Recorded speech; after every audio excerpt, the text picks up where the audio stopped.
inmensidad y soledad del espacio, del cosmos, un pequeño planeta gira en torno a una estrella más. En ese oasis espacial, la vida fluye en millares de formas. Una de ellas se escrutina a sí misma y se autodenomina Homo sapiens. Y desde su origen, una pequeña llama, la de la curiosidad, lo hace voltear y preguntarse, lo mantiene a través de los tiempos y los cambios, de cara al cielo.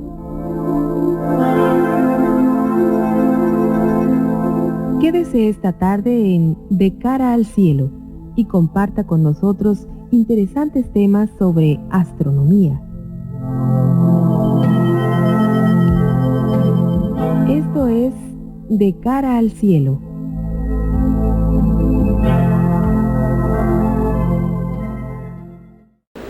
En una ocasión anterior estuvimos viendo brevemente la historia de nuestra galaxia, más bien de cómo fue que nos dimos cuenta de que vivíamos en una de estas estructuras, en lo que hoy llamamos galaxia, y cómo fue que los astrónomos se percataron de que existían otras galaxias aparte de la nuestra.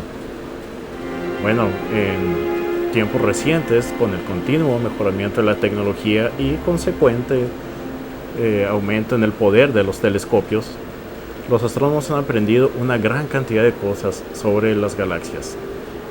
Algunas de las primeras cosas de las que se dieron cuenta es que estos cuerpos se pueden clasificar de acuerdo a su forma. Como podemos ver aquí, desde las elípticas, algunas de las cuales son prácticamente esféricas, a otras muy alargadas, con una gran cantidad de pasos intermedios, y también las muy conocidas galaxias espirales, como nuestra propia galaxia o nuestra conocida vecina, la galaxia de Andrómeda. Las formas de galaxias, a veces se les llama tipos de galaxias, muchas veces han causado problemas, ya que no siempre se entendió muy bien por qué unas galaxias eran espirales y otras elípticas. Se pensó que tal vez eran diferentes etapas en la vida de una galaxia, que en un momento eran espirales y después elípticas o viceversa. Bueno, ahora sabemos que la historia de la vida de una galaxia es mucho más compleja que simplemente algo así. Se pensó después que una galaxia que nacía elíptica iba a continuar siendo elíptica y una que nacía espiral continuaría siendo espiral para siempre. Bueno, esto no es así. Hoy sabemos que las galaxias pueden interactuar entre ellas. Las galaxias viven en grupos. Algunos de estos grupos son de unas cuantas, menos de 10 galaxias. Algunos otros pueden llegar a ser más de 1000 galaxias en un solo grupo. Pero lo relevante es que estas galaxias interactúan con sus vecinas. Un ejemplo típico es cuando dos galaxias están tan cerca que tienen una atracción gravitatoria suficientemente fuerte como para perturbar su movimiento. Inclusive hay galaxias pequeñas que están orbitando galaxias más grandes, como las lunas orbitan los planetas.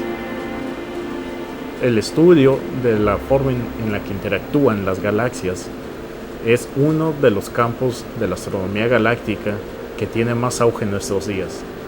No solo porque nos permite, obviamente, entender la vida de las galaxias, sino porque nos permite entender una gran cantidad de cosas sobre estructuras aún más grandes, estructuras de las cuales las galaxias son los bloques constituyentes. A través de la historia y con cada vez mejores telescopios, los astrónomos han descubierto una gran cantidad de grupos galácticos, como los mencioné anteriormente. Estos grupos, que son la primera estructura, digamos la estructura más pequeña formada por varias galaxias, pueden contener hasta 100 miembros. Pero hay estructuras todavía más grandes. Hay, digamos, grupos de grupos, que son los cúmulos galácticos, los cuales pueden llegar a contener miles de miembros. Inclusive hay cúmulos de cúmulos galácticos, que son los supercúmulos, que son las estructuras formadas por galaxias más grandes que existen en el universo y hasta donde sabemos, las estructuras más grandes en el universo. Pero no se detiene en los supercúmulos, sino que hay más todavía. Los supercúmulos, se ha visto, forman una estructura mucho mayor, lo que se conoce en astronomía como la estructura a gran escala del universo. Es una especie de estructura en forma de espuma, donde la masa, es decir, los grupos galácticos, están distribuidos en membranas bien definidas, como la superficie de las burbujas en una espuma, y en medio de estas burbujas hay enormes espacios vacíos, huecos donde no hay galaxias, muy poco gas, prácticamente nada, y bueno, prácticamente están, como les dije, vacíos. Lo curioso es que parece ser que esta estructura a gran escala del universo se extiende por todo el universo visible. Y parece ser bastante parecida en unos lugares y en otros, como la espuma de un jabón o la espuma de un detergente cualquiera. Ahora, esta estructura, que obviamente es de gran importancia en astronomía, entenderla y poder explicarla, se basa, como vimos, en grupos galácticos. Entonces, la forma clave de entender la estructura a gran escala del universo, de entender cómo va a evolucionar a través del tiempo y cómo ha evolucionado a través del tiempo, porque esta estructura ha estado ahí desde las primeras etapas en la vida del universo, depende de nuestro entendimiento de los grupos galácticos. Ahora, los grupos galácticos se pueden entender de una gran variedad de formas, pero las más importantes de ellas las vamos a ver a continuación. Como estamos comentando, el estudio de los grupos galácticos es de gran relevancia en la astronomía, y la forma principal de estudiarlos es, en primer lugar, hacer mapas de ellos. Pero como mencioné, los grupos pueden estar formados de cientos, inclusive miles de galaxias. Tomaría mucho tiempo hacer un mapa de una estructura formada por miles de cuerpos. ¿Cómo se puede entonces realizar estas tareas habiendo tantos grupos, cúmulos y supercúmulos en una escala de tiempo relativamente corta? Decir que no nos tome más de 2 o 3 años. Bueno, hay una forma de hacerlo. Tomando grandes telescopios como este, se les puede adaptar. Se pueden poner placas opacas en su camino, en el camino de la luz a través del telescopio, con agujeros. Ahora, estas placas están diseñadas previamente por los astrónomos, calculando exactamente qué regiones del cielo ver. Se pueden diseñar cientos de placas de cobre como la que estamos viendo, con agujeros únicamente en las regiones donde se sabe que están las galaxias que queremos estudiar. En esos agujeros, como podemos ver, están saliendo unos filamentos. Estos filamentos son fibra óptica, cuyo propósito es guiar la luz de la galaxia hacia los instrumentos, las cámaras o los espectrógrafos con los cuales queremos estudiar la galaxia para tomar los datos que nos sean relevantes. De esta manera podemos estudiar con una sola exposición, que antes nos permitía una sola fotografía, estudiar decenas o inclusive cientos de galaxias al mismo tiempo. Si además computarizamos el telescopio para que esté escaneando los cielos, cargando automáticamente las placas de cobre según la región del cielo donde esté, esto nos permitiría cubrir una región extensa del cielo, recuperando una gran cantidad de datos y así poder realizar mapas tridimensionales como los que tenemos aquí, donde la Tierra estaría en el centro del universo cercano. Ahora, por universo cercano me refiero a una distancia mucho mayor del sistema solar o inclusive de la Vía Láctea. Cada punto en este mapa es una galaxia.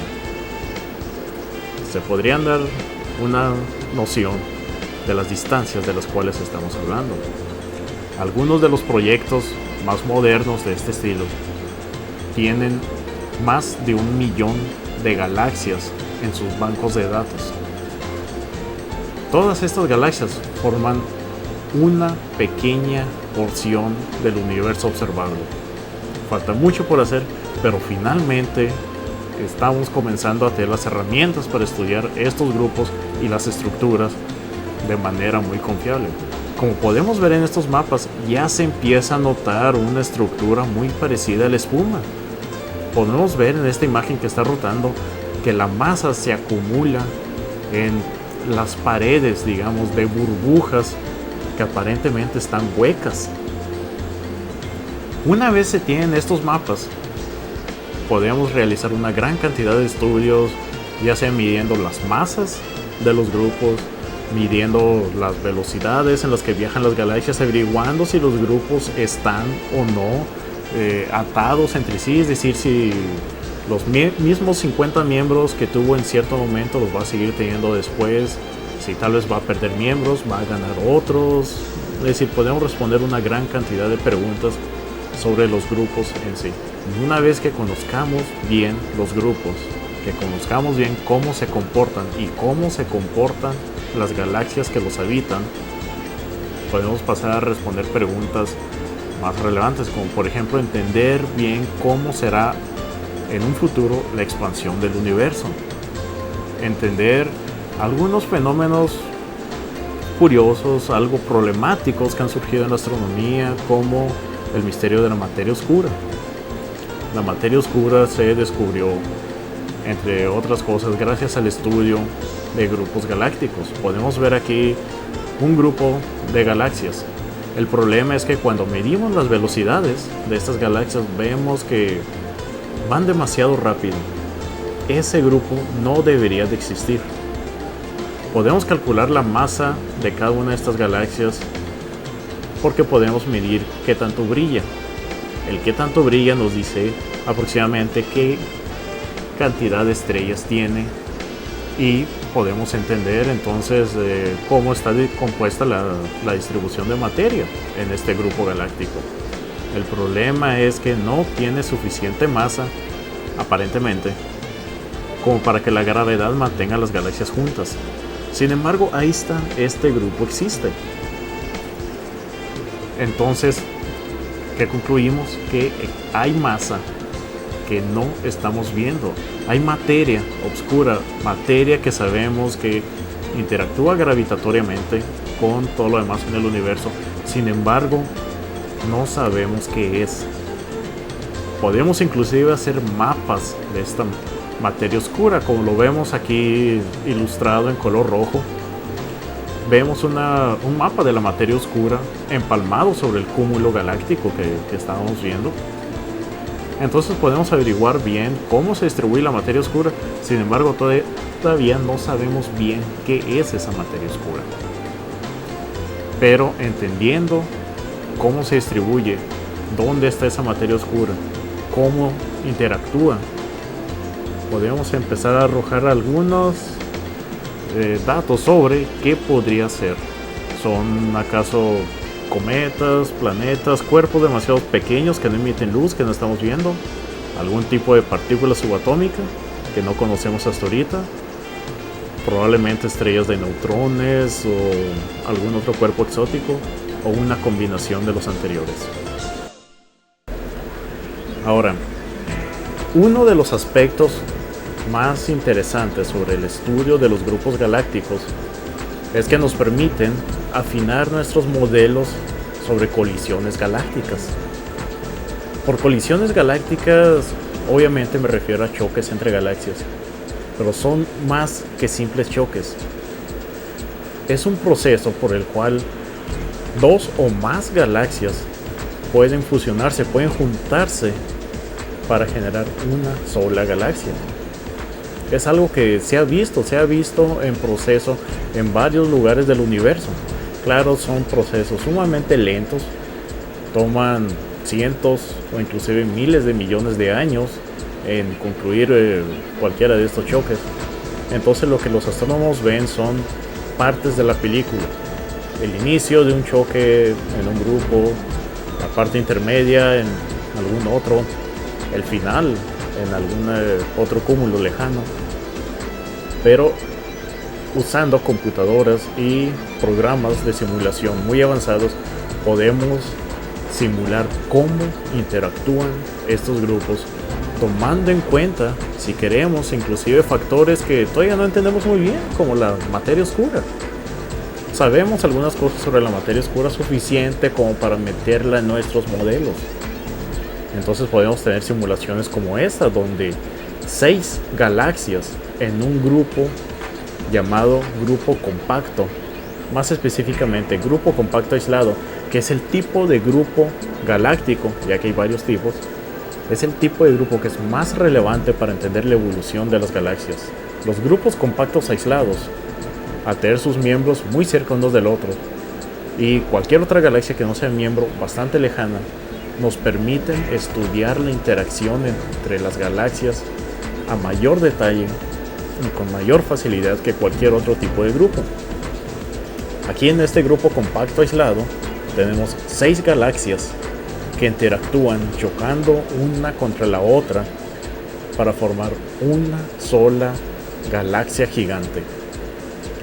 Lo que vemos en un tono azul, bueno, azul blancuzco, es materia ordinaria, estrellas, y en rojo vemos el componente de materia oscura.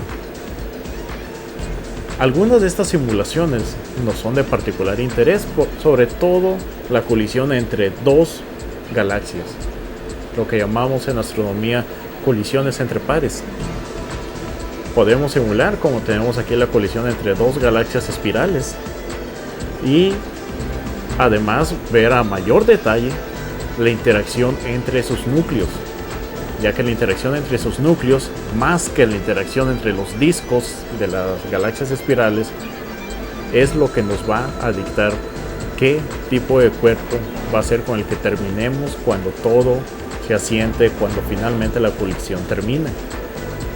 ¿Y por qué digo que estos son de los ejemplos más interesantes?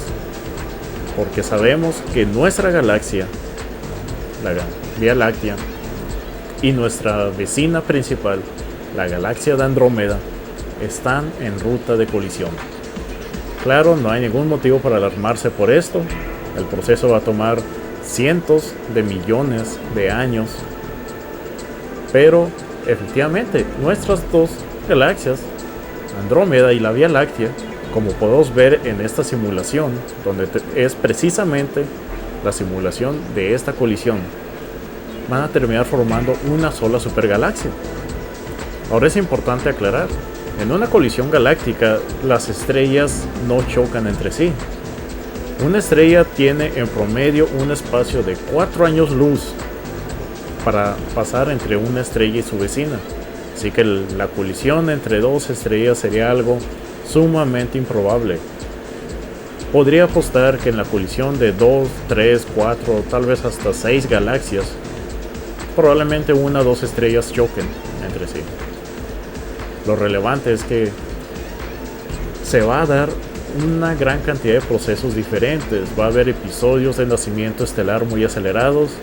Va a haber ocasiones en las cuales probablemente estas galaxias pierdan la mayor parte de su gas y polvo.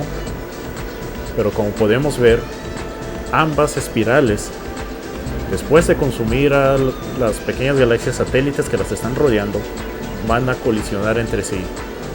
Y la Vía Láctea y la galaxia de Andrómeda formarán primero una galaxia elíptica gigante y después una espiral gigante, con una masa que supere tanto a la galaxia de Andrómeda como a la Vía Láctea, ya que no solo será la masa de estas 2 galaxias, sino que tendrá adicionalmente la masa de sus galaxias satélites. El grupo local está formado aparte por otra galaxia espiral relevante de gran tamaño, la galaxia del Triángulo.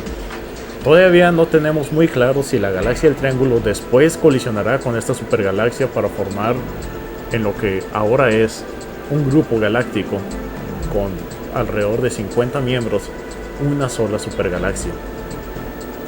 Pero bueno, seguimos trabajando en estas y otras cuestiones. Esta es una de las investigaciones que tenemos ahorita en curso en el área de astronomía de la Universidad de Sonora. El estudio de los grupos y colisiones galácticas.